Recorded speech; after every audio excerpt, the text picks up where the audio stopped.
Graças a paz, irmãos.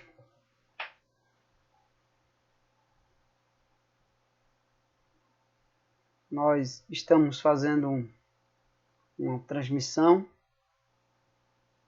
ao vivo aqui de nossa casa.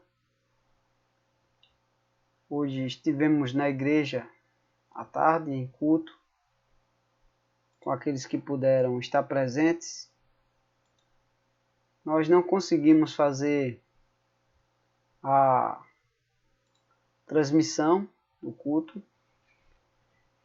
Quem esteve presente conosco foi o reverendo Guilherme, da Congregação de Redenção, da Igreja de Redenção, Igreja Presbiteriana, e ele falou acerca da oração, a importância da oração. A pregação foi o texto de Mateus capítulo 6, quando o Senhor nos diz que devemos orar, e quando orar não devemos fazer vãs repetições. Mas nesse momento eu quero compartilhar com os irmãos um texto da Escritura Sagrada, está aí na descrição, Salmo 124,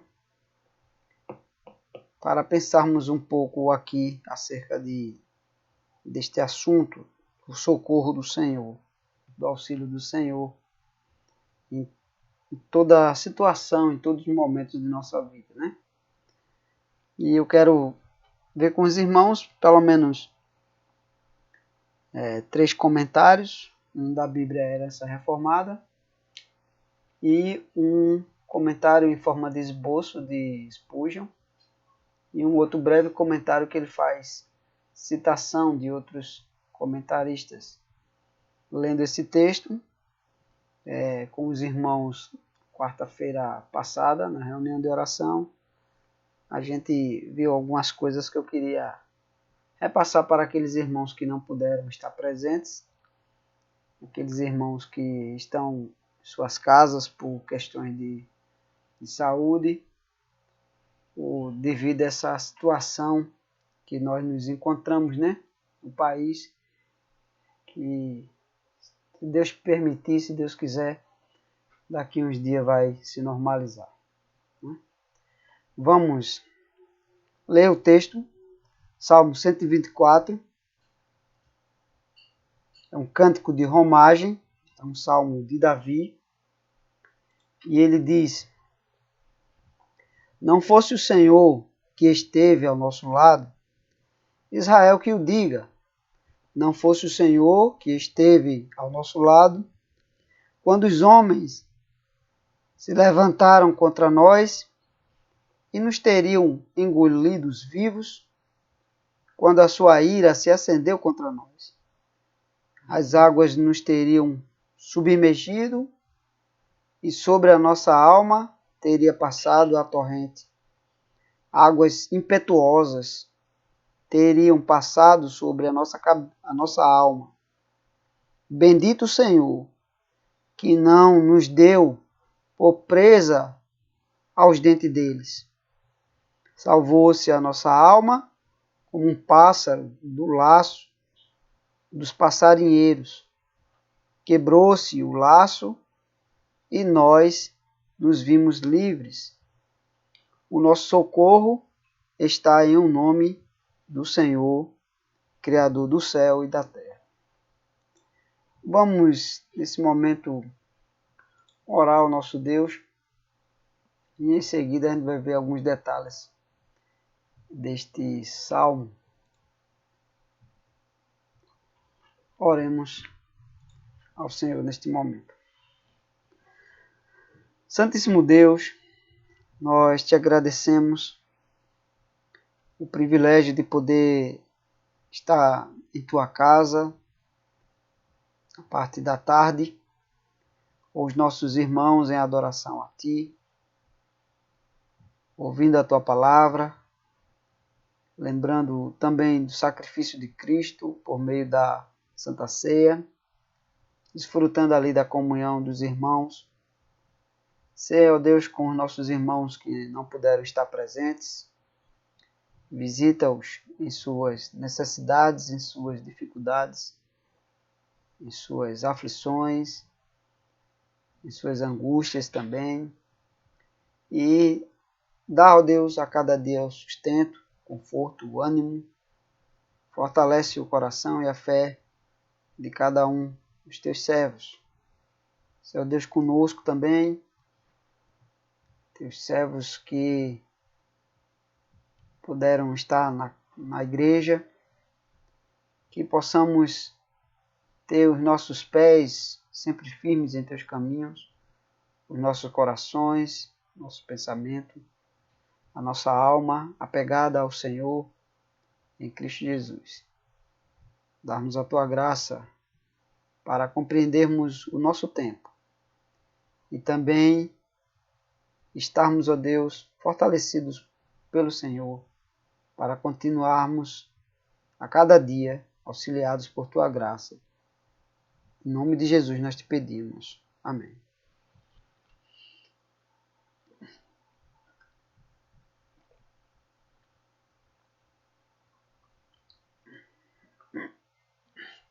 Bem, irmãos,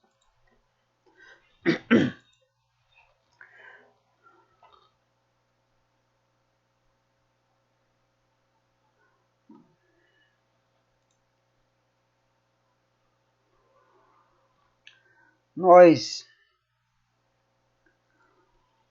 vimos um pouco acerca desse texto na reunião de oração nesta quarta-feira na igreja, e lá nós temos uma cópia dessa Bíblia Herança Reformada, e numa breve reflexão lá no momento da oração a gente consultou rapidamente assim o comentário e nos chamou a atenção para este salmo. Esse salmo destaca a base da confiança do crente, que é o Senhor, perante as dificuldades da vida. E aí nós vemos que esse texto é um cântico de romagem, um cântico no qual o povo de Deus se dirigia à casa do Senhor para adorar o Senhor, para engrandecer o seu nome. E o cântico de romagem é a mesma ideia que hoje é passada como cântico de romaria, né? De romagem. Essa palavra romagem, ela poderia ser traduzida por cântico de caminhada. Alguns traduzem essa palavra por cântico da subida, que o templo ficava num lugar alto e eles iam subindo, ou também cântico dos degraus, à medida que eles iam subindo o monte de Sião, onde ficava a casa do Senhor, eles iam subindo. Então, chama-se cântico dos degraus, cântico da escada. É um salmo de Davi, e o rei Davi foi quem organizou o livro de Salmos, compôs muitos dos salmos. Os salmos que ele não compôs, ele adicionou aquele salmo. O livro teve sua conclusão provavelmente após o cativeiro babilônico, porque tem um salmo que fala dos rios da Babilônia, onde eles assentavam e choravam, lembrando de Sião. Eles sempre cantavam os feitos do Senhor, as obras do Senhor, o que ele efetuou sobre a terra. E nós temos aqui uma frase já que nos chama a atenção, porque ele diz: não fosse o Senhor que esteve ao nosso lado, Israel que o diga. Israel era testemunha dos livramentos de Deus ao longo da história. Mas ele disse: não fosse o Senhor que esteve ao nosso lado, Israel que o diga. Israel que fale, Israel que testemunhe. Quando olhamos para a história de Israel e o socorro do Senhor ao longo da história, vemos Deus no Éden, com Adão, mesmo após ter pecado. Deus se compadeceu dele e sacrificou um animal em favor de Adão, em favor de Eva, Adão e Eva. E Deus não os destruiu completamente, não os matou instantaneamente naquele momento, fisicamente. E ele diz mais: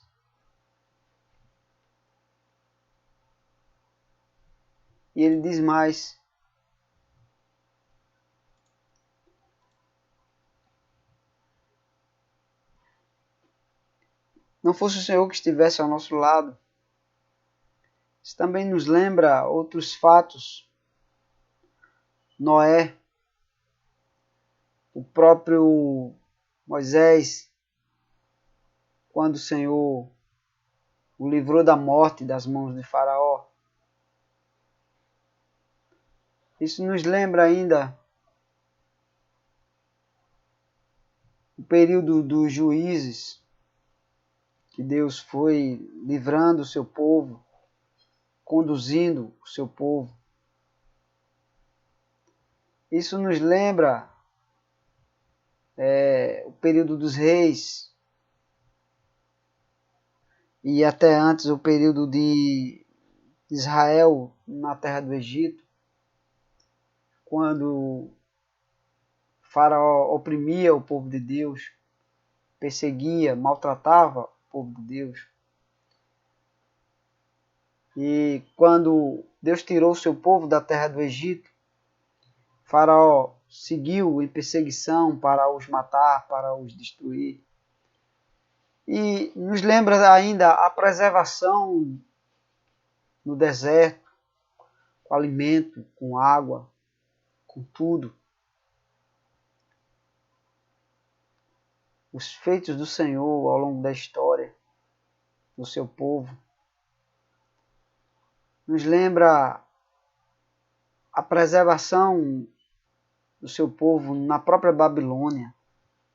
Mesmo que o texto aqui seja um salmo de Davi, antes do período babilônico, mas depois nos pensamos na questão da Babilônia, quando o Senhor restaurou a sorte de Sião, quando eles voltaram, mas lá na Babilônia, como Deus foi com Daniel na cova dos leões, como Deus foi com os 3 jovens na fornalha ardente. Se não fosse o Senhor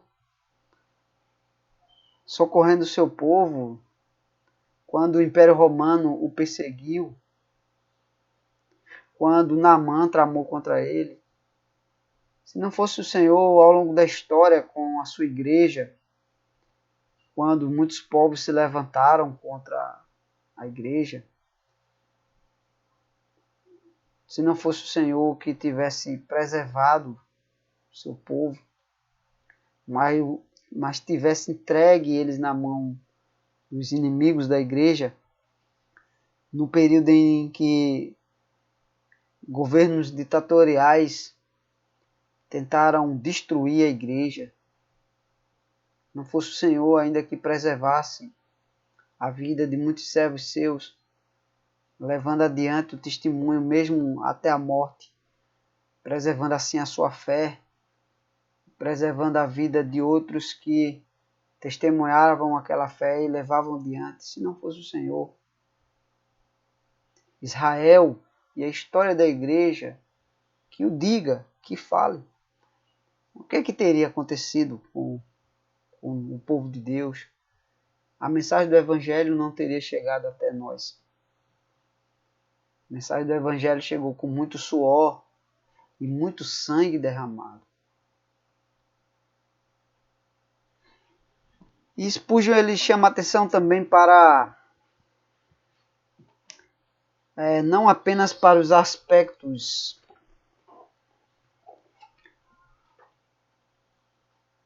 do povo de Deus, mas o próprio aspecto pessoal, né? Nós vemos aqui o aspecto pessoal, no contexto de Davi. Davi sofreu muitas dificuldades. Se não fosse o Senhor que estivesse ao lado de Davi quando ele enfrentou o gigante Golias, sem chance, né?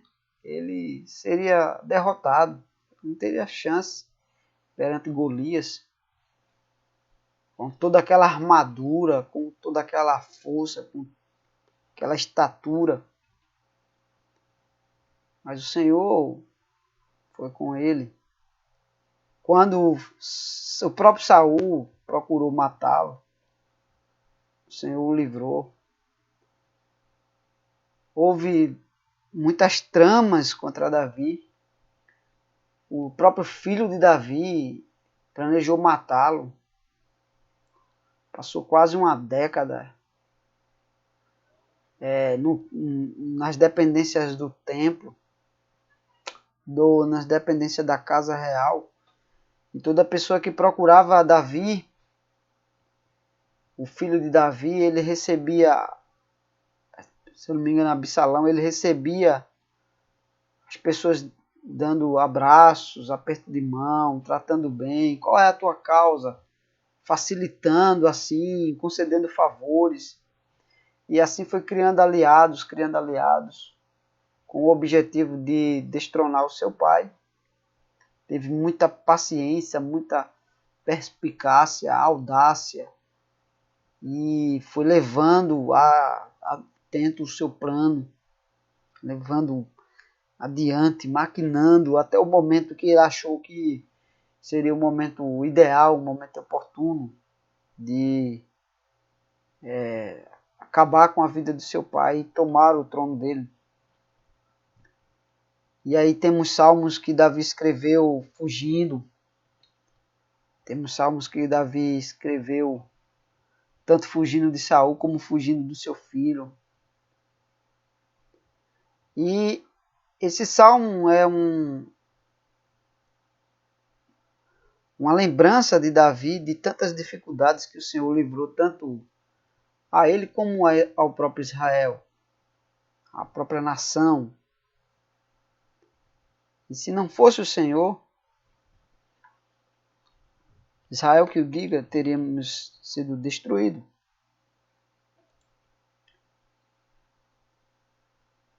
A menos que o Senhor nos livrasse. E ele repete, como nós estamos repetindo aqui, ele repete, não fosse o Senhor que esteve ao nosso lado, quando os homens se levantaram contra nós. Quando os homens se ergueram de pé, como o seu próprio filho, né? E o levantar-se aqui é levantar-se de forma hostil, de forma articulada, de forma planejada, para confrontar Davi, ou confrontar a nação de Israel. Muitos salmos didáticos relembram, né, os feitos de Deus em favor do seu povo. E os homens se levantaram contra o povo de Deus. Houve na história de Israel, já moderno,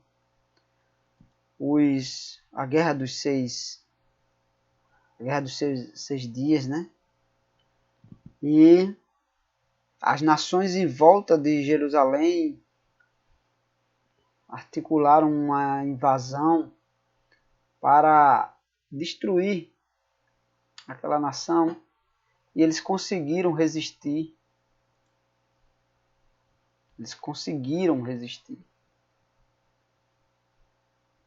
Conseguiram escapar das mãos daqueles homens.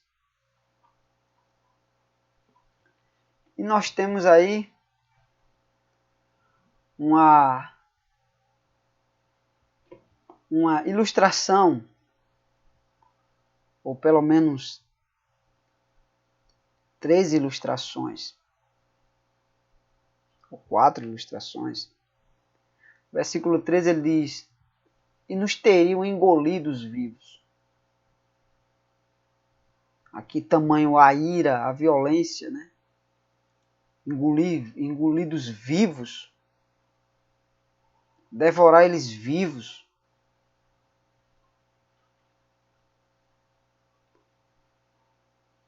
Imagine como enterrá-los vivos, né? Sem, antes nem mesmo de os matá-lo. Ele teria nos tragados, deglutado, vivo.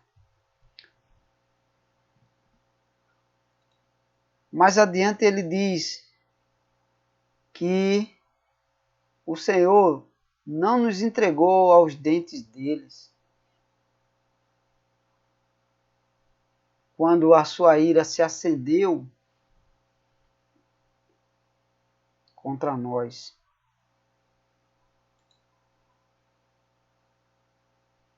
E a ira é a ideia de o nariz ofegante, né? Ardendo de ira, né?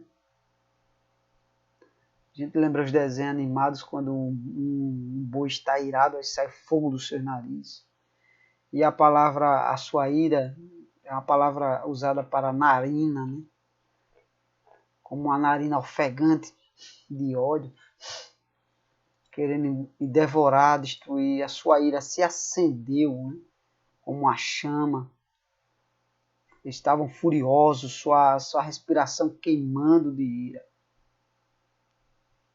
Inflamados de ódio. Nós vimos uma frase infeliz por esses dias. Disseram assim: das instituições que mais transmitem o vírus, uma delas é a igreja. E você vê as igrejas, em geral, seguindo todos os protocolos de higienização, distanciamento. Eu acho que é uma das poucas instituições que tem procurado seguir o máximo possível, não apenas por motivo de ordenança dos homens, mas de fato por cuidado com as pessoas. Nós não vemos o mesmo cuidado em bancos. Você não vê em bancos, você vê em bancos. Pessoas aferindo a pressão na entrada da porta. Pessoas botando álcool nas mãos das pessoas. Pessoas com toda aquela atenção que é devida. Vocês já viram também, no período das eleições, nas entradas das portas das escolas, marcações no chão, higienizar as próprias teclas das máquinas, das urnas eletrônicas, limpar a mesa onde devia deixar o celular, os documentos. Você viu o pessoal limpando o tempo todo, com álcool gel na mão, você pega o papel, lhe entrega o papel, aquele cuidado todo. O uso de máscara todo mundo fez, né? Mas os demais cuidados, poucas instituições têm levado tanto a sério e têm se preocupado tanto com o cuidado de fato com esses detalhes. Os ônibus lotados, os metrôs, e parece que não vêm. Mas quando se refere à igreja, a ira dos homens se acende, de tal maneira que, se pudessem, engoliam vivos. Eu lembro que os primeiros decretos nem mencionavam as igrejas como se as igrejas nem existissem. Era os bares, os restaurantes, as academias, e tudo era mencionado, Você lia os decretos e você não via uma só palavra. É como se não existisse aquele grupo social, como se aquele grupo fosse totalmente ignorado. E a gente procurava se pautar em decisões semelhantes, como a do cinema ou da escola. E depois, quando foi para mencionar, foi para impedir, para fechar. E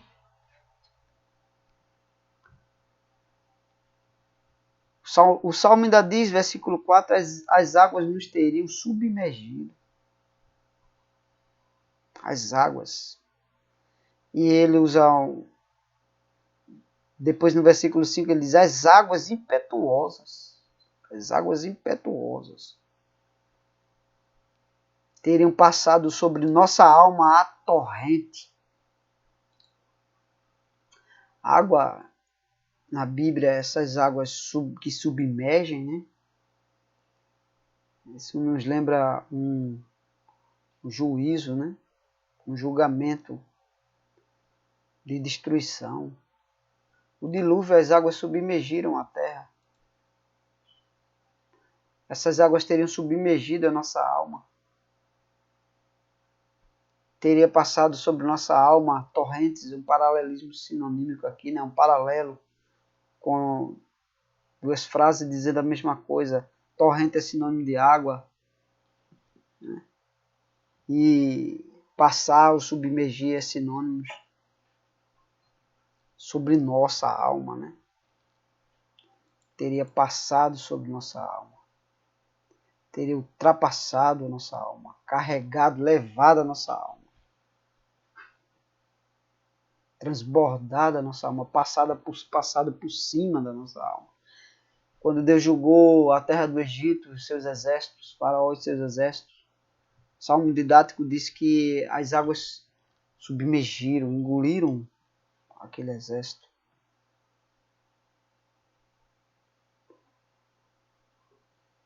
As torrentes eram enchentes que davam de repente, né? Logo inundavam, e quem estivesse à beira de um riacho e não tivesse conhecimento daqueles riachos, aquelas torrentes repentinas que vinham do deserto. Tem até um vídeo, né, das torrentes do Negueb, quando um lugar bem seco, um rio bem mirradozinho, de repente vem uma churrada de água. Como na nossa região, como se fosse uma barragem que estourou e de repente inunda tudo. A gente vê, às vezes tem programas de sobrevivência na selva, na mata, e eles demonstram que as pessoas armam um acampamento próximo do riacho, e às vezes à noite tem que sair às pressas porque vem uma água de repente inundando tudo, porque choveu ou porque veio aquela enchente. Nós temos aí também, versículo 5, águas impetuosas, águas agitadas, esbravejantes, turbulentas.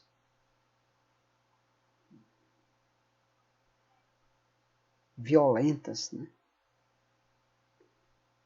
A palavra que é usada aqui tem o sentido de águas insolentes. A insolência dos perversos. Teriam destruído a igreja. Teriam passado sobre a nossa alma também. Mas o versículo 6 ele diz: bendito o Senhor que não nos deu por presa aos dentes deles.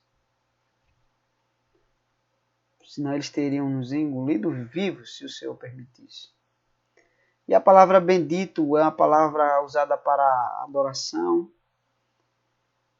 É a palavra que pode ser traduzida por abençoado seja o Senhor. Abençoado o Senhor. A palavra poderia ser há contexto que ela é traduzida por ajoelhados, de joelhos, né? A palavra ajoelhar em atitude de adoração. Abençoado. É uma palavra de bem dizer, né? Você diz bem. É a atitude de louvar. Louvado seja o Senhor, que não nos deu por presa aos dentes deles. Bendito o Senhor. Minha alma bendiz, minha alma diz que o Senhor era bom. Reconhece essa bondade. Bendito o Senhor que não nos deu. Não nos deu.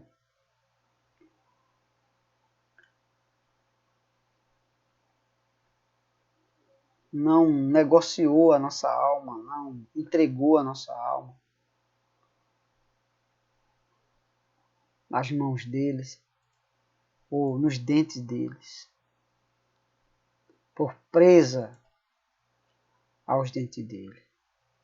Presa, um animal que foi pego, que servirá de alimento para aquela fera.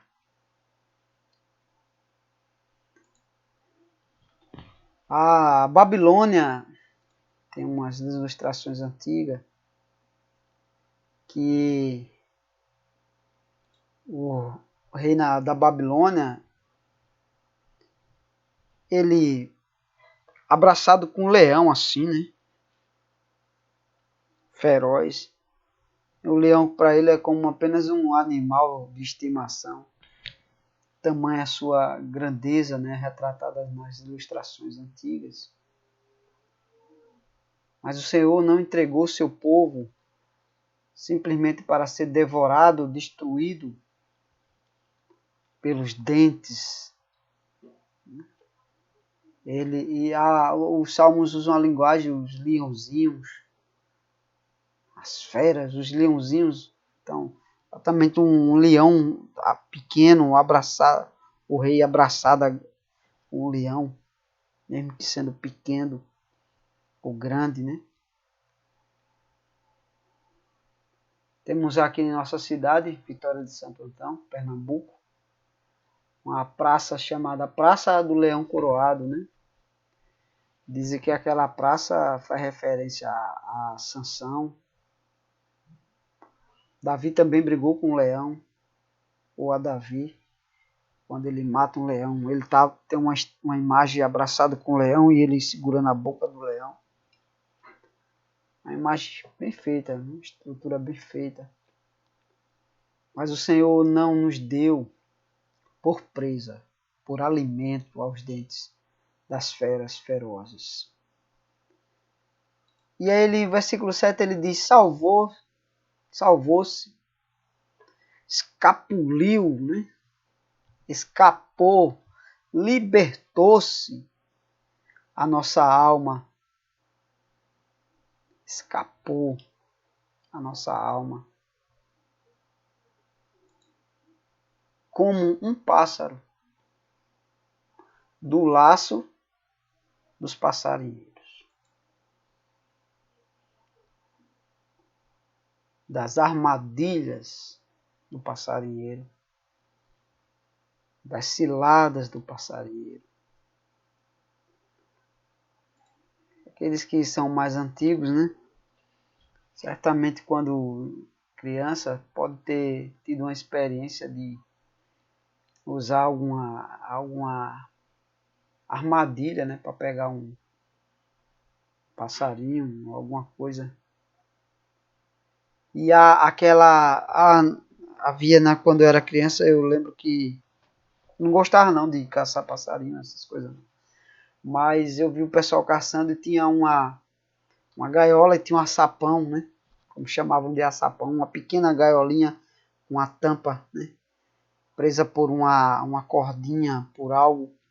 E eles botavam o alimento dentro daquela pequena gaiola para quando o animal entrasse dentro, a tampa fechava, né? Quando ele pisasse uma plataformazinha de madeira que tinha, a tampa fechava. E aí dava a impressão que peguei o passarinho, né? E às vezes a tampa abria, fechava e abria de novo. Pelo impacto ela abria de novo, ele escapulia. Ou então, com o impacto a gaiola caía e o passarinho escapava. Já estava dentro da gaiola, escapou. Essa era a impressão que se tinha. Imagine, outra forma era botar um balaio e uma madeirinha e puxar com uma corda, né? Outros tipos de armadilha. Arma um laço. E ele diz, salvou-se a nossa alma. A nossa vida. Como um pássaro do laço do passarinheiro. Da armadilha do passarinheiro. Do caçador de pássaro. Daquele que atrai. O passarinheiro é alguém que atrai. Emaranha, né? Prepara uma armadilha. Esconde, né? Ao laço. Até ele conseguir, arma a cilada, até conseguir pegar a sua presa, o seu animal do seu alvo. Aí ele diz, quebrou-se o laço e nós nos vimos livres. Quebrou-se o laço e nós nos vimos livres. O laço quebrou-se, espedaçou-se, destruiu-se, se rompeu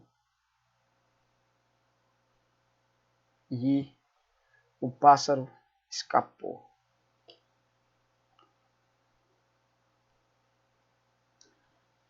E nós nos vimos livres. A ideia é como que o laço já estivesse prendido ao animal. Isso nos lembra das palavras do Senhor Jesus quando ele disse: não se vende 2 pardais por um aço? Um aço era uma moeda que valia o equivalente a 50 centavos. 2 pardais valia 50 centavos. Um pássaro sem valor, uma ave, palavra traduzida por pardais, uma ave simples, comum. E não se comprava um pássaro para o prender ou guardar. Normalmente era para o matar e o comer. Naquela época de dificuldade, de fome, os pobres não podiam comprar carne, às vezes compravam pardais ou aves comuns. E quando Jesus diz assim, não cai nenhum sem o consentimento do vosso Pai.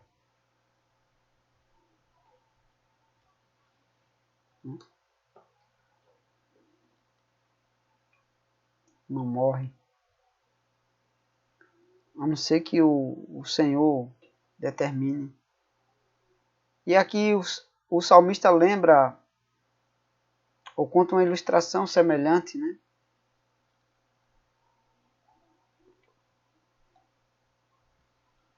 Agora, quem escapou, ou quem salvou o pássaro?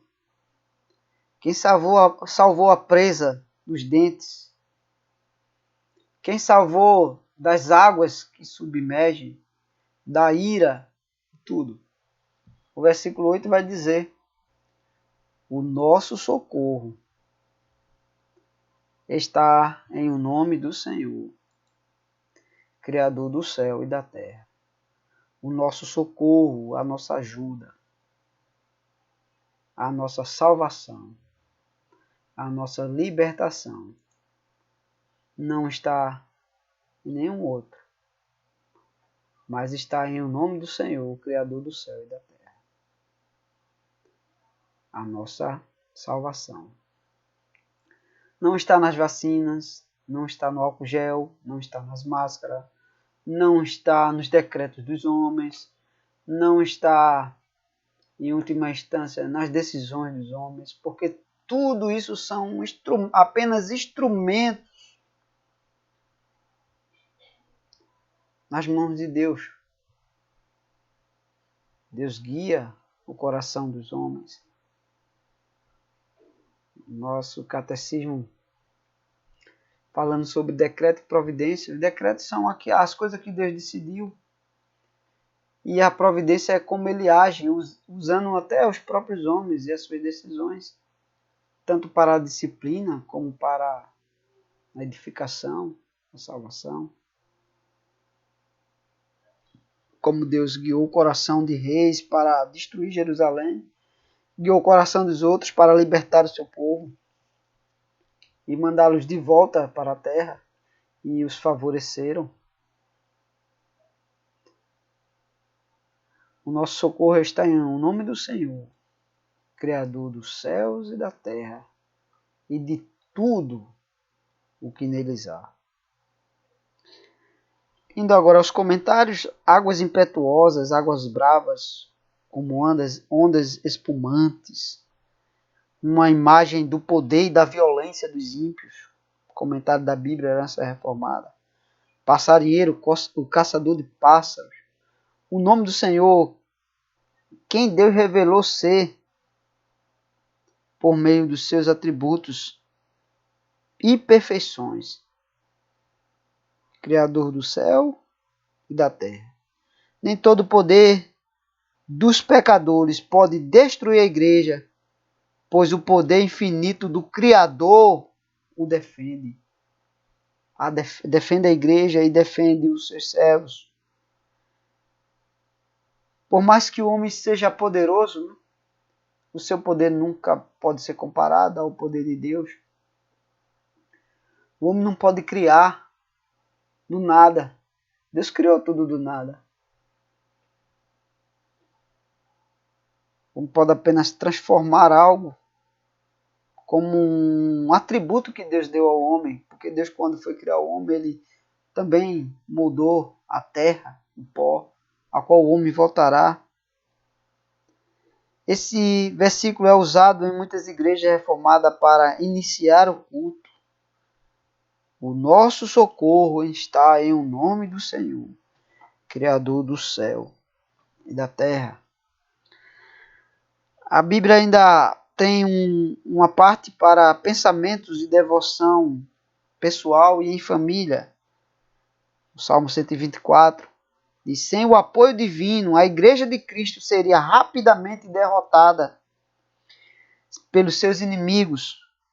Eles devorariam os crentes como leões ferozes, os varreriam como um tsunami e os pegariam como um caçador profissional nas florestas. A única razão para o povo de Deus continuar neste mundo é o infinito poder de seu Salvador. Sua força é mais que suficiente. Os crentes podem se alegrar nas promessas de Cristo. Sobre esta pedra edificarei a minha igreja, e as portas do inferno não prevalecerão contra ela. Pois toda a autoridade no céu e na terra pertence a Cristo. Como este mundo ameaça destruir a igreja hoje, como você é confortado ao dizer que o nosso socorro está em o nome do Senhor, Criador do céu e da terra.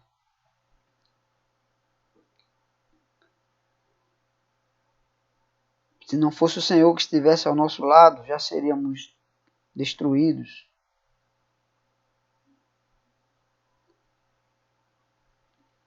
Bem, irmãos,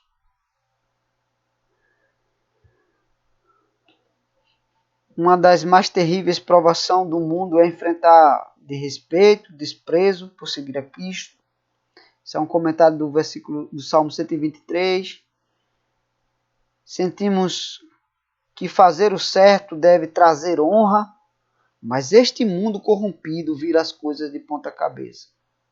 A justiça disso agride a nossa consciência, especialmente quando aqueles que zombam de nós estão tranquilos em seu orgulho e sucesso.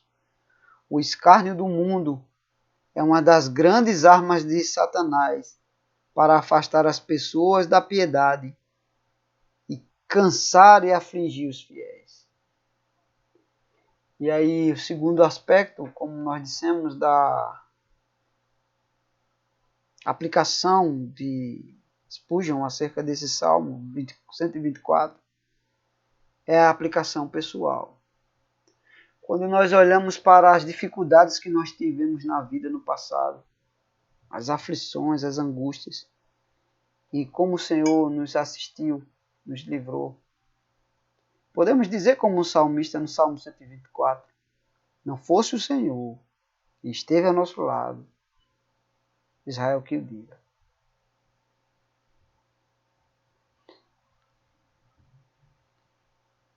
O que devemos fazer? Este salmo nos ensina que devemos assumir a postura de servos diante do nosso Senhor, fixando os olhos em sua graça soberana. Porque o Salmo 123 vai dizer que os olhos dos servos estão na mão do Senhor. A ti que habitas no céu, eleva os olhos, como os olhos dos servos estão fitos nas mãos dos seus senhores, e os olhos da serva na mão de sua senhora. Assim os nossos olhos estão fitos no Senhor nosso Deus, até que se compadeça de nós. Tem misericórdia de nós, Senhor, tem misericórdia, pois estamos sobremodo fartos de desprezo. A nossa alma está saturada do escárnio dos que estão à vontade, à sua vontade, e do desprezo dos soberbos. Os servos aguardavam sinal para comer, ou sinal de alguma ordem no seu Senhor. E nós temos aqui uma expressão de os olhos estão fixos em sua graça soberana, esperando a sua provisão e justificação, e no entanto esperando em submissão que chegue o seu tempo, pois ele é o Senhor.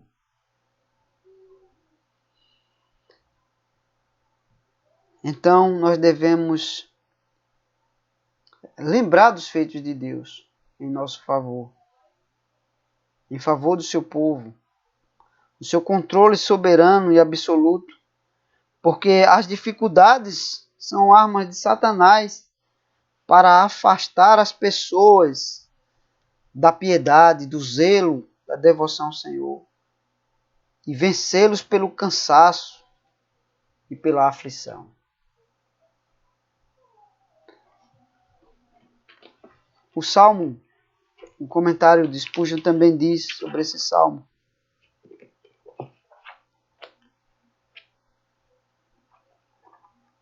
deixa eu ler aqui umas partes que eu achei interessante. Salmo 124.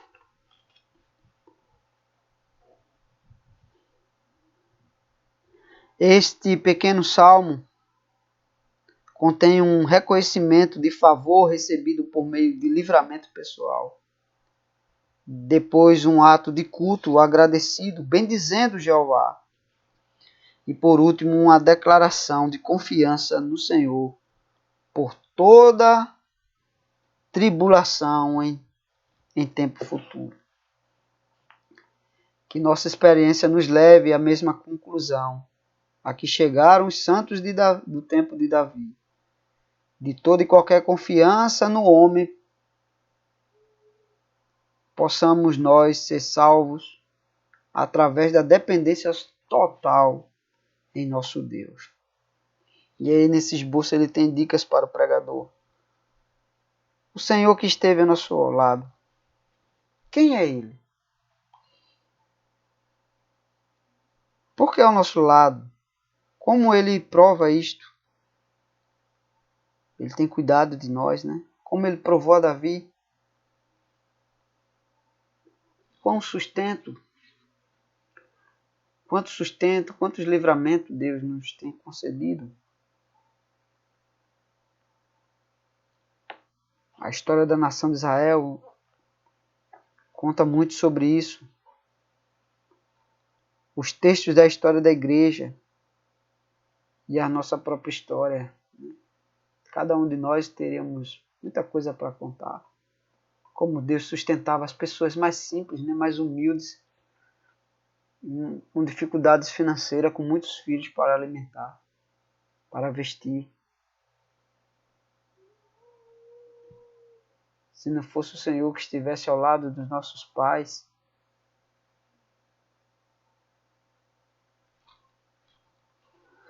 dando sustento a cada dia, com recursos minguados, pouquíssimos recursos, o que poderia ter sido?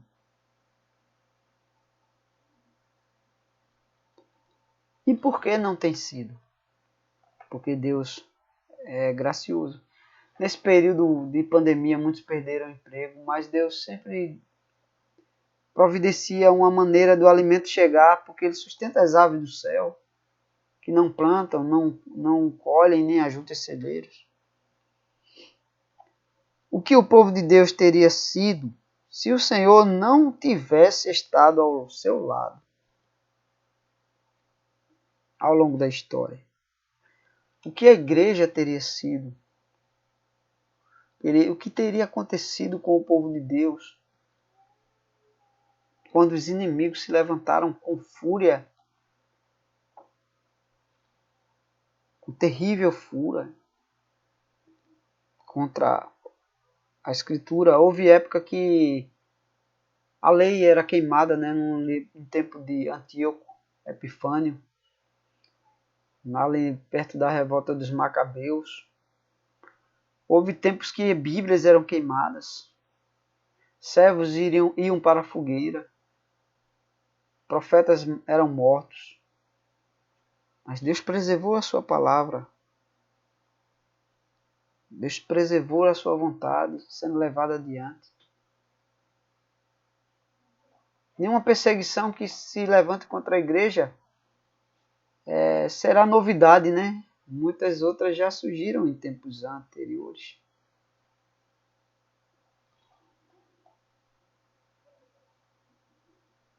O que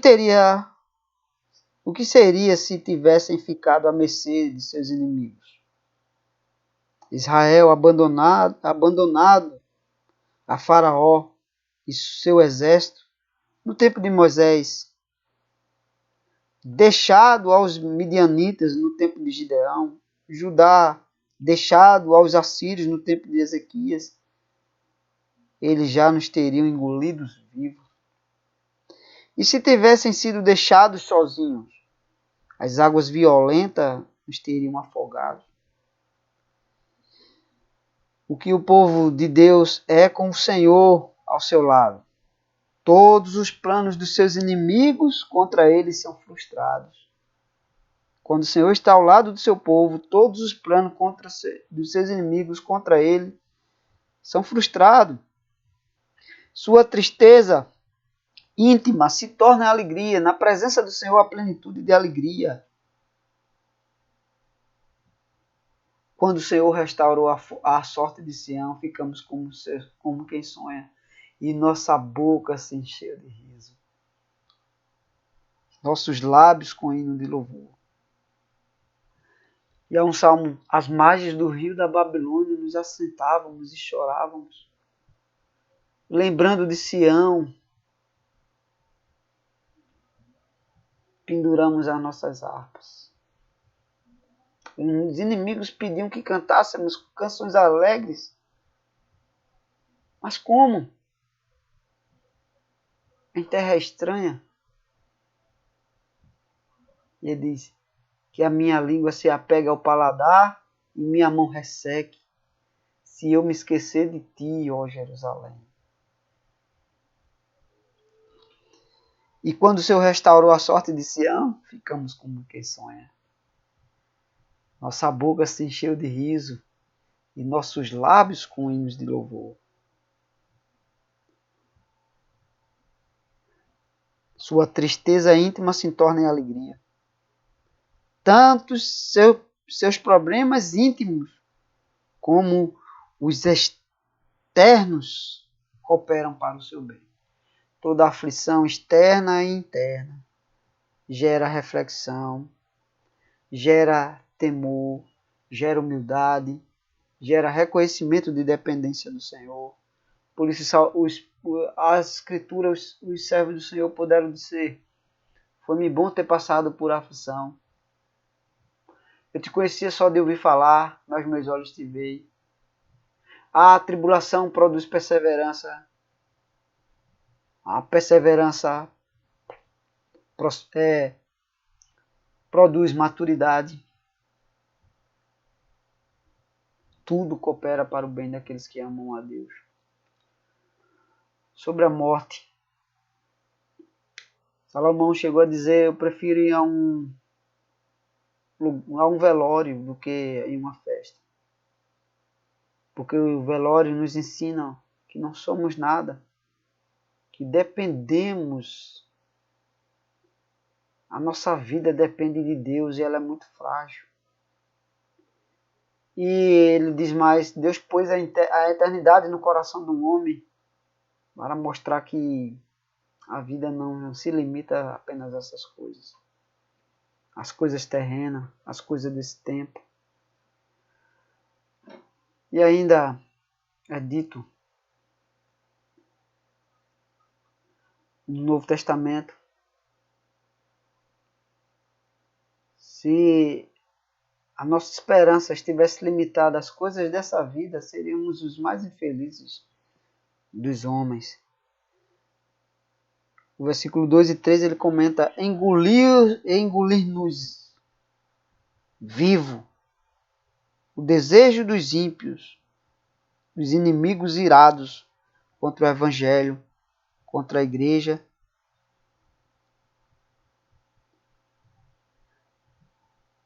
Salva-nos vivos. Esta é a obra de Deus, do nosso Deus fiel.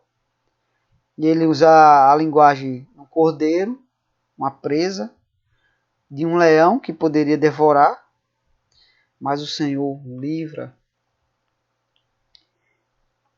Eles teriam prazer em nos devorar. Não podem devorar a não ser que o Senhor queira. Bendito o Senhor que não nos entregou por presa aos dentes deles. Deus deve ser louvado, visto que não permite que nos façam mal. Não vem provação além da nossa força, além da nossa capacidade e além da graça de Deus. A malevolência dos homens contra os justos,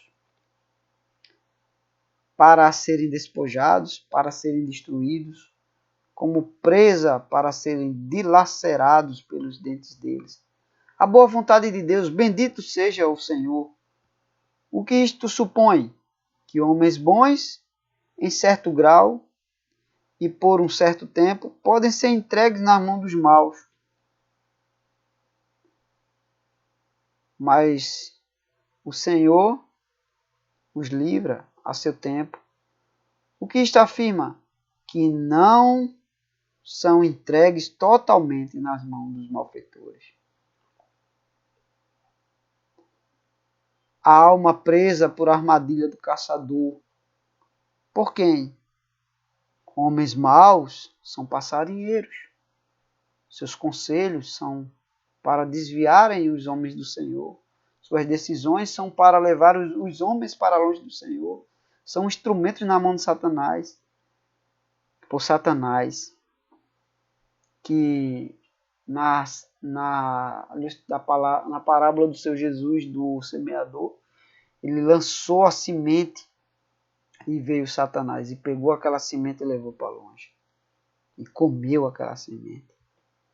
Satanás, o passarinheiro, que trai as almas de modos traiçoeiros.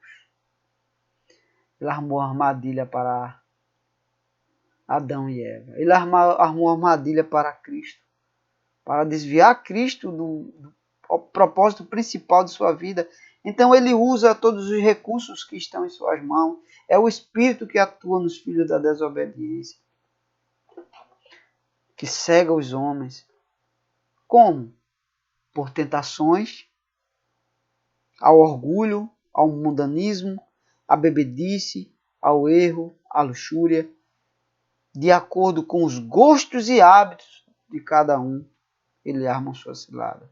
Ele prepara o anzol. Eu vi uma frase essa semana que dizia: ele prepara o anzol, a isca do anzol, de acordo com o apetite e o hábito dos peixes.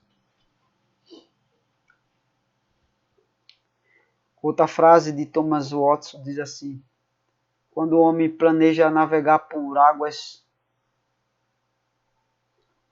pecaminosas, Satanás já tem um barco equipado esperando por ele.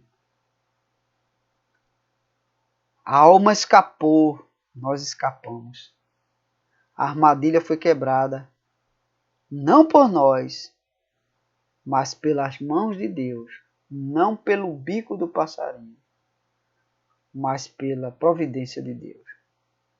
E aí nós temos as figuras de linguagem no versículo 7. Um pássaro, uma armadilha, uma captura. Há um pássaro, há uma armadilha e uma captura. E de repente há um escape. O ajudador, o Senhor, que fez os céus e a terra, que em suas obras deu amplas provas do que pode fazer. Os ajudados, nós, o nosso socorro vem do Senhor. Os ajudados, o nosso socorro é a promessa em seu nome, buscado em seu nome, o socorro é buscado em nome do Senhor. Estes fazem com que seja nosso. O nosso socorro vem do nosso Senhor. Nós temos ajuda, como pecadores desassossegados, como aprendizes morosos, demorados, lentos, como professores trêmulos, como viajantes inexperientes, como obreiros fracos. Nós temos auxílio no nome de Deus. Nas perfeições dele, eles porão o meu nome sobre os filhos de Israel. Em seu evangelho, um vaso escolhido para levar meu nome. Em sua autoridade, em nome de Jesus Cristo, levanta-te. São lembranças da palavra de Deus dirigida a servos dele. Portanto, nós nos mexemos fazendo força, né? Quando Deus nos dá a força para lutar e vencer a dificuldade de cada dia. Outro livro muito bom, que é um comentário agora, Spurgeon citando outros escritores.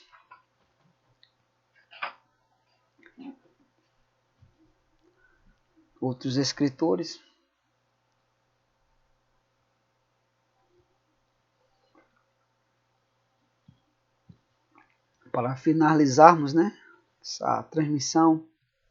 Não fosse o Senhor que esteve ao nosso lado, Israel que o diga.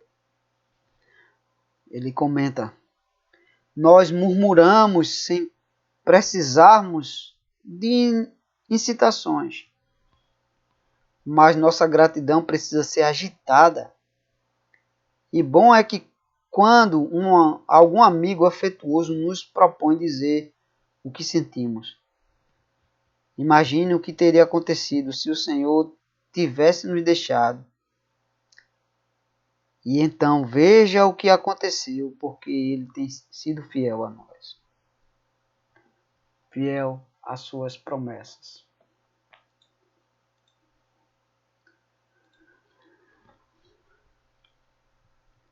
Não fosse o Senhor que esteve ao nosso lado, quando os homens se levantaram contra nós, não há dúvida de quem é o nosso libertador. Não podemos atribuir a nossa salvação a nenhuma causa secundária, pois não seria correspondente à emergência, nada menos que a onipotência e a onisciência poderiam ter efetuado o nosso resgate. Colocamos quando outro requerente de lado, qualquer outro requerente de lado, e nos alegramos porque o Senhor estava ao nosso lado. e nos teriam engolidos vivos, né? A expressão, quando a sua ira se acendeu contra nós.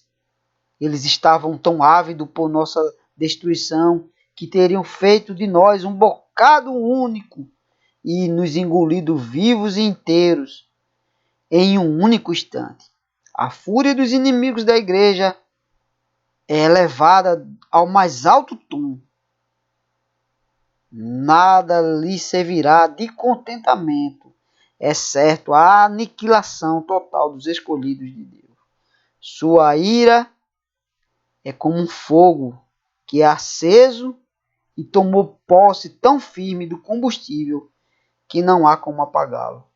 A ira nunca é tão inflamada do que quando o povo de Deus é seu alvo. Calvino segue essa mesma linha de comentário. A ira nunca é tão inflamada do que quando o povo de Deus é o alvo dessa ira. As faíscas se tornam chamas e a fornalha é aquecida 7 vezes mais quando os eleitos de Deus estão para ser lançados no fogo. Spurgeon lembra o caso de Daniel, dos amigos de Daniel. Só porque eles não se curvaram diante do estalta de Nabucodonosor, acenderam 7 vezes mais. Porque eles responderam: somente ao Senhor nos ajoelharemos, somente ao Senhor nos submeteremos e somente ao Senhor adoraremos. A palavra faz deduzir um comer com apetite insaciável teria nos engolido vivo. Todo homem que come precisa também engolir, mas um glutão é mais um engolidor do que um comedor. Ele não saboreia a comida, ele engole e devora tudo. Ele joga sua carne inteira para dentro de sua garganta e come, por assim dizer, sem mastigar. A ira, a sede, a fome que o inimigo tem contra o povo de Deus é nessa semelhança. Sobre a nossa alma teria passado a torrente? Quando a inimizade do mundo encontra uma abertura, ela se ergue e avança. Se enfurece e se espalha sem poupar nada. Em grandes enchentes de perseguição e aflição, quem pode socorrer a não ser o Senhor? Não fosse por Ele, onde estaríamos nesse exato momento? Quantos livramentos Deus nos tem dado, irmãos?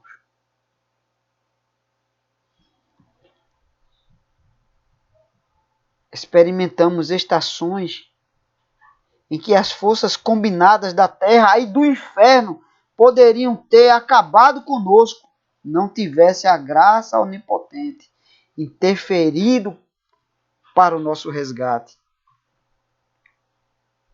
Versículo 4 e 5, uma figura familiar, mas extremamente apta e muito significativa. Terrível é a cena de uma conflagração impetuosa, mas muito mais destrutivo é um rio transbordante.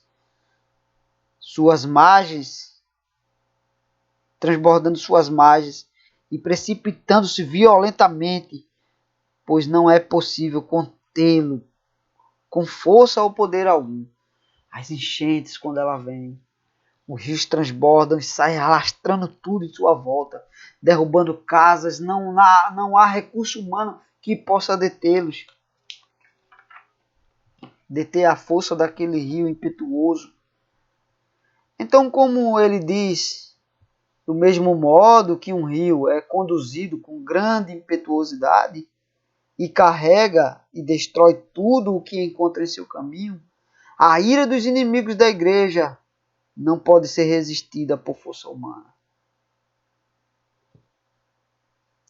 Consequentemente, deveríamos aprender a nos favorecer da proteção e do auxílio de Deus.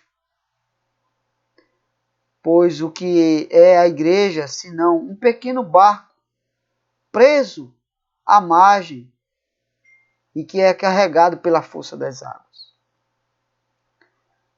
Ou um arbusto crescendo na margem que sem esforço a enchente arranca pela raiz.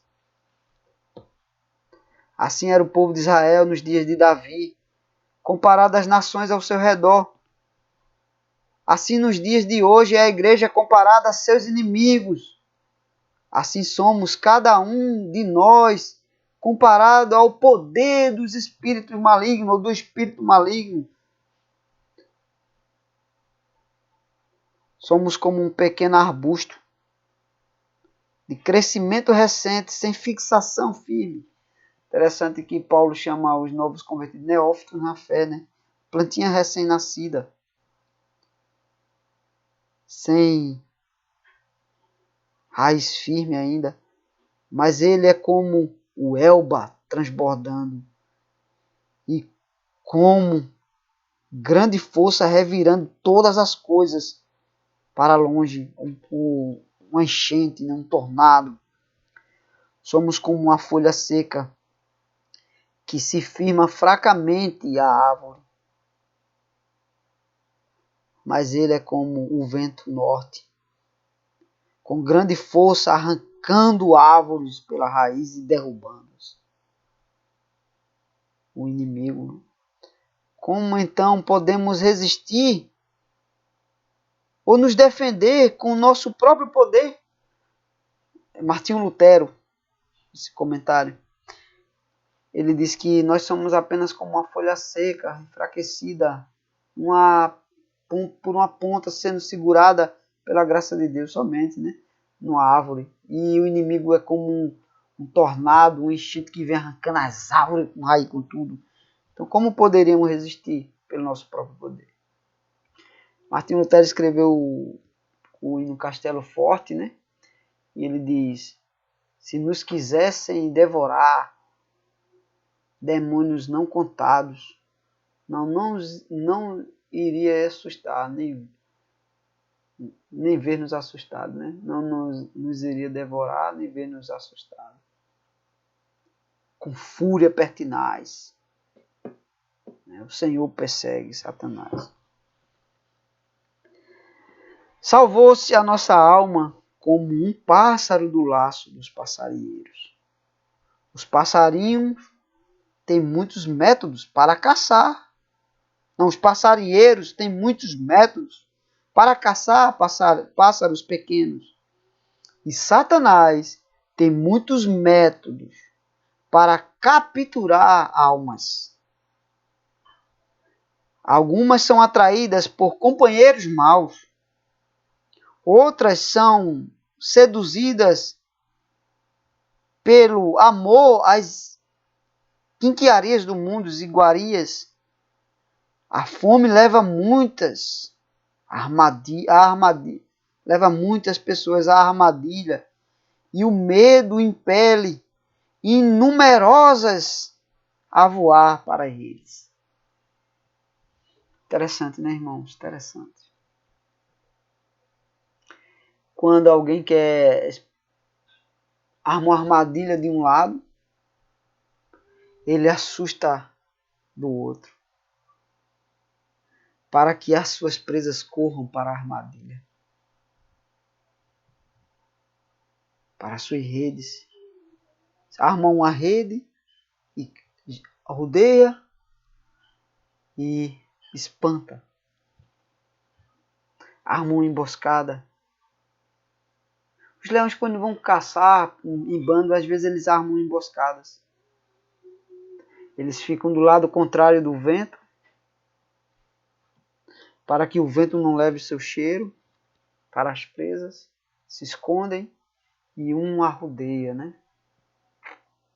À volta e de redor. E ele espanta aquela presa para que ela corra para a emboscada. O medo impele inúmeras aves a voar para as redes. O medo prejudica muito a racionalidade. Quando a pessoa está com medo, a pessoa não pensa nas consequências de suas ações. Debandada. E Satanás usa o medo como recurso para capturar almas. Os passarinheiros conseguem os seus pássaros e sabem como capturá-los, mas os pássaros não veem a armadilha de modo que não a evitam e não conseguem destruí-la para escapar dela. Os passarinheiros conhecem a fraqueza, o limite da força dos passarinhos. Feliz é o pássaro que tem um libertador forte, poderoso e pronto no momento de perigo. Ainda mais feliz é a alma pela qual o Senhor vigia, de dia e noite, para tirar os seus pés da rede. E não dormita, não cochila aquele que te guarda. Ele te guardará de todo o mal. Não te molestará o sol durante o dia, nem a lua durante a noite. O sol escaldante do deserto. E Deus protegia o seu povo com a nuvem. E à noite, a frieza e os perigos dos animais, uma coluna de fogo protegia o seu povo. O povo dormia, mas o Senhor estava atento, como guarda de Israel. A alma é cercada por muitos inimigos, é ludibriada pelo mundanismo. Um dos perigos mais gigantescos contra o qual o povo de Deus precisa se guardar, em especial, um inimigo de toda a espiritualidade de pensamentos e sentimentos. A alma é ludibriada pelo egoísmo, um inimigo de toda caridade, com simplicidade de coração, de toda generosidade expansiva e filantropia cristã. O egoísmo o mundanismo é inimigo de toda espiritualidade, pensamento e sentimento. E o egoísmo é inimigo de toda caridade e generosidade. Filantropia, ação social. A alma é ludibriada pela incredulidade. A incredulidade é o inimigo da oração. A incredulidade é o inimigo da confiança, da simples confiança, da singela e ingênua confiança. A oração, a incredulidade é inimiga de todo esforço cristão pessoal. Estes não são inimigos imaginários. Nós os encontramos na vida diariamente. Eles ameaçam em todos os pontos e frequentemente precisamos lamentar o caos que provocam em nosso coração. Comentário de George Barlow. Versículo 8. Senhor, Criador do céu e da terra, de onde vem o nosso socorro, né? Comentário de Thomas Manton. Como se o salmista tivesse dito: conquanto que eu veja o céu e terra, nunca deixarei de confiar. Espero nesse Deus que fez todas estas coisas, criando-as do que era nada. E, portanto, enquanto eu ver diante de mim esses dois grandes monumentos permanentes de seu poder, céu e terra, nunca ficarei desencorajado. Que comentário, né, irmão? O nosso socorro vem do Senhor, Criador do céu e da terra. Então, enquanto eu ver o céu e a terra,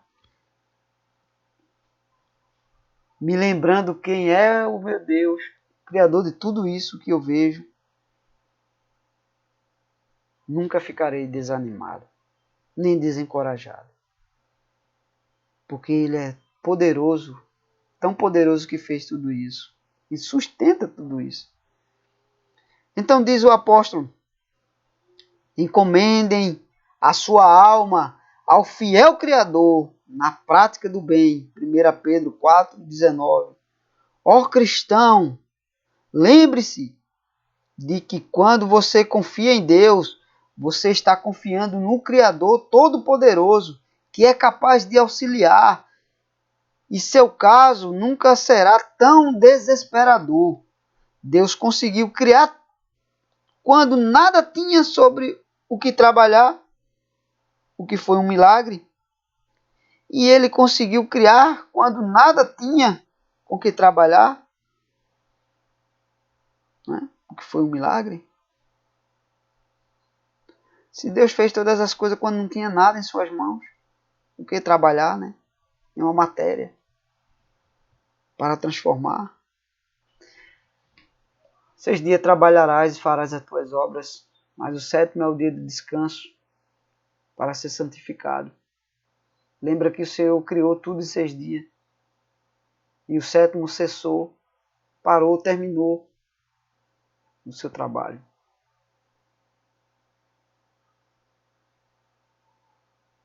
E sustenta a sua criação. O que se fez das ferramentas com que ele criou o mundo? Onde está o bronquel com que ele arqueou os céus?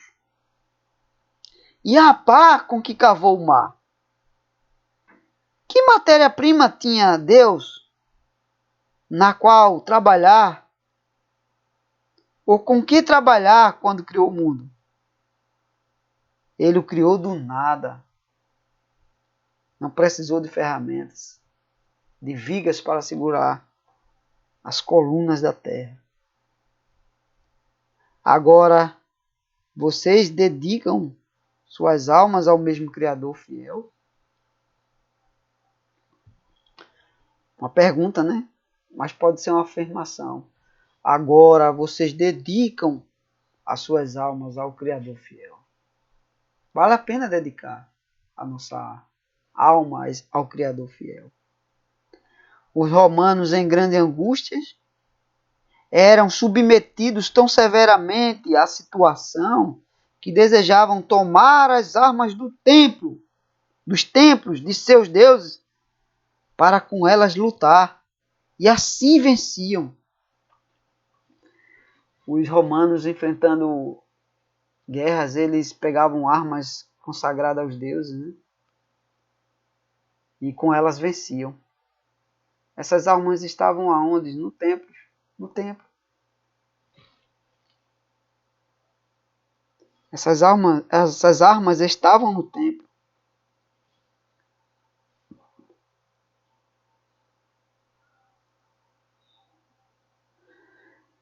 E este deve ser o curso de todo bom cristão, em tempos de aflição coletiva. Correr para as armas da igreja, orações e lágrimas. Se o meu povo orar, se o meu povo que se chama pelo meu nome, orar, me buscar e se converter dos seus maus caminhos, eu sararei a sua terra. Quando foi dito isso? Quando o templo foi inaugurado. Meus olhos estarão fixos nesse lugar. As muralhas dos espartanos eram as suas lanças. As muralhas dos cristãos são as suas orações. Um cristão sem oração, uma casa sem oração, é uma casa sem teto, sujeita a todo tipo de tempestade. Já disse um teólogo, servo do Senhor, não me recordo o nome.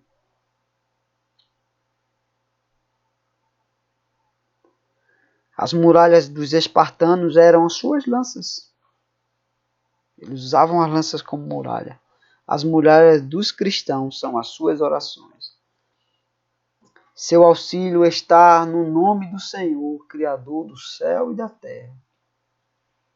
O nosso socorro está em nome do Senhor, Criador do céu e da terra. Assim ele coloca o Deus eterno, o Criador do céu e da terra, contra todas as dificuldades e todos os perigos, contra enchentes e cheias de todas as tentações, todos engolidos como que com um alento, todas as fúrias impetuosas do mundo e do próprio inferno, assim como uma gota d'água é tragada por um fogo poderoso e flamejante. E o que é o mundo com toda a sua força e poder em relação a ele que criou o céu e a terra. Thomas Stint.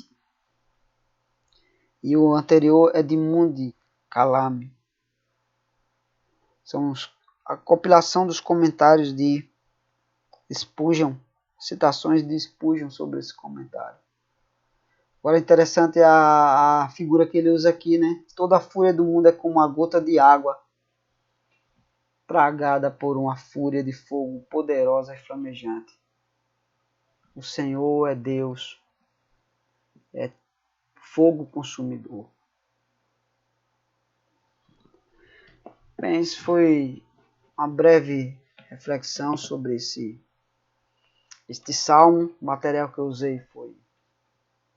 Deixa eu ver aqui se dá para visualizar. O material que eu usei, fora os comentários pessoais, né? Foi... Opa, tem a luz. Bíblia de Estudo, Herança Reformada. Indicação de leitura muito boa. Faz os comentários dos textos e ainda traz uma aplicação para uma aplicação pessoal para a devoção em família, pessoal ou em família. Esse esboço de comentários, o material que eu estava lendo aqui, certo? Depois do meu comentário pessoal. E este comentário aqui é o comentário das citações de Spurgeon que eu citei, né? Existe um outro livro em 3 volumes, comentário de Spurgeon mais completo. Bem, essa foi as leituras que eu fiz, por isso que estava a cabeça baixa assim, e as que eu estava consultando foi a análise do texto aqui, uma análise rápida aqui de algumas palavras hebraicas na tela aqui do computador, por isso que às vezes eu estou olhando para cá e não para cá. Então que Deus abençoe os irmãos e que nós não venhamos desanimar perante as aflições, perante as armadilhas e ciladas do inimigo que tenta nos enfraquecer, desviar o nosso coração, o nosso foco do único que pode nos ajudar, nos animar, nos dar força para vencer as dificuldades desta vida. Não nos esqueçamos que o Senhor é o nosso socorro, socorro bem presente na tribulação. Usemos as nossas orações para nos dirigir ao Senhor e buscar o seu socorro, o seu auxílio e a força que necessitamos para a luta diária de cada dia. E a lembrança também da vida eterna deve estar em nossos corações e pensamento, nas nossas devoções. Vamos orar, encerrando este momento. Santíssimo Deus, somos frágeis, como uma folha seca em uma árvore, agredida pelo vento e pelas tempestades.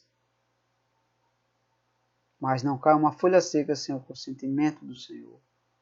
Sustenta-nos e fortalece. Dá-nos a tua graça. Inclina o nosso coração a buscar o Senhor em oração. Buscar ler a tua palavra, conhecer mais e mais o Senhor, os teus poderosos feitos. E nos alegrar em tua presença. Porque o Senhor tem nos sustentado e cuidado de nós. Dependemos totalmente de ti. Tanto nesta vida, como a vida eterna em Cristo Jesus. Te agradecemos por tudo. Anima-nos e fortalece-nos, teu povo. Dá força e coragem perante as adversidades dessa vida. Em Cristo Jesus, nós te pedimos e te agradecemos. Amém. Deus abençoe os amados irmãos. Este vídeo foi gravado, será compartilhado com os amados e estará disponível também aí na página da congregação por algum tempo. Deus abençoe a todos e dê uma noite de paz.